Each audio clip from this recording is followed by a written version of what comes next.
ಆಯಿತು, ಅವ್ರು ಬೇಕಾದ್ರೆ ಒಂದು 4 ಮಂದಿ ಹಾಕ್ಕೊಳ್ರಿ, ಮಾಡಿರಿ, ವಿಶ್ವಾಸ ತೊಗೊಳ್ರಿ, ಚರ್ಚೆ ಮಾಡಿರಿ, ಸರ್ಕಾರ ಮುಂದುವರ್ಸ್ಕೊಂಡು ಹೋಗ್ರಿ.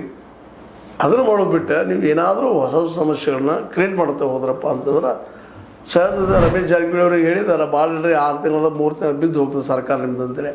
ಮತ್ತು ಇದು ಮಾಡಿದ್ರೆ ಮತ್ತೆ ಸಹಜ ಬಂದೇ ಬರ್ತೈತಲ್ಲ ವಿಚಾರ ಯಾರಿಗಾದರೂ. ರಮೇಶ್ ಹೇಳೋರಲ್ಲೂ ಅರ್ಥದ ಮತ್ತು ತಿಕ್ಕಾಟದ ಎಲ್ಲಾದ್ರೂ ನಡಕ ಅದಕ್ಕೆ ಬಿದ್ದು ಹೋಗ್ತದೆ ಅಂತೇಳಿ ಈ ದಿಶೆಯಲ್ಲೇ ಎಲ್ಲ ದೃಷ್ಟಿಕೋನ ಇಟ್ಕೊಂಡು ಇವತ್ತು ನಮ್ಮ ಡಿ ಕೆ ಶಿವಕುಮಾರ್ ಅವರು ಒಂದು ಕನ್ಸ್ಟ್ರಕ್ಟಿವ್ ಆಗಿ ಎಲ್ಲರೂ ವಿಶ್ವಾಸ ತಗೊಂಡ ರೈತರು ಕೊಡುತ್ತಿದ್ರೆ ಕೊಡಲಿ.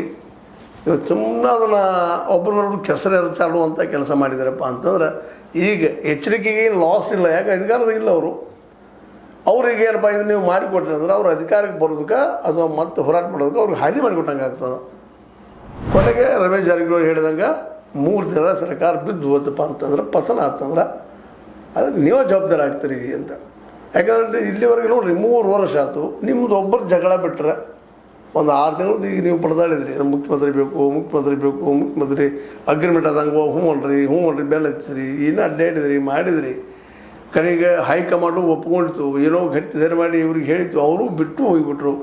ಇಲ್ಲ ರಾಹುಲ್ ಅವ್ರು ಬಿಟ್ಟು ಹೋಗಿ ಬಿಡ್ತಾರೆ ಅಂತ ಹೇಳಿದರು. ಎಲ್ಲ ಬಿಟ್ಟು ಅನುಕೂಲ ಮಾಡಿ ಕೊಟ್ಟಿದ್ದಾರೆ. ಇದು ರಾಜತ್ವ ಅಲ್ಲ. ನೀವು ಹೇಳಿದಂಗೆ ಎಲ್ಲ ನಡೀತದಪ್ಪ, ನಾ ಹಿಡಿದು ನಡೀತೀನಿ ಅಂತ ಡಿಕ್ಟೇಟರ್ಶಿಪ್ ನಿಮ್ಗೆ ಗೊತ್ತದ. You are also well read person of the politics ಬಗ್ಗೆ ನಿಮ್ಗೆ ಗೊತ್ತದ, ಸಂವಿಧಾನ ಬಗ್ಗೆ ಗೊತ್ತದ, ಎಲ್ಲ